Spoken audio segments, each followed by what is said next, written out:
The White House, by far one of the most iconic structures in the whole city.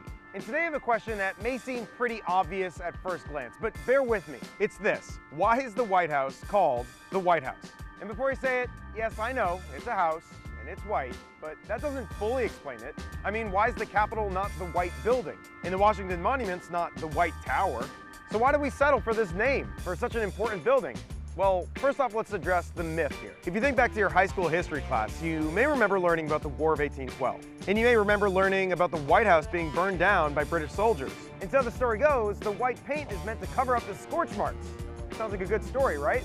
Well, it turns out it's not true. The white paint's actually been there since the very beginning. Our first president, G-Dub, selected the site in 1791, and the original design called for that lime-based whitewash. The thought was this: it would protect the stone from moisture and cracking during our cold winter months.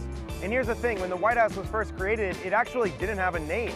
Often it was referred to as the President's House, or the President's Mansion, or the Executive Mansion. But occasionally, it did go by that nickname, the White House. But for more than 100 years, this was purely an unofficial name. That all changed in 1901. That's when President Theodore Roosevelt decided it's time for a change. His logic was this: every state has an executive mansion for the governor, so the president, they need something new. So that's when he announced that this iconic structure would be forever known as the White House. And that's why the White House is called the White House. All right, so I have a few more fun facts about the White House that don't have to do with the name.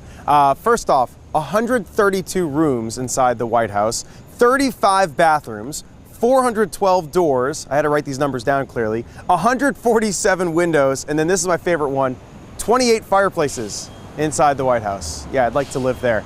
Look, do you have a question that you want me to answer? You could send me your why questions on Twitter at @Koslof, on Facebook at Evan Koslof Reporting, or you can just shoot me an email, ekoslof@wsa9.com. Guys, send it back to you.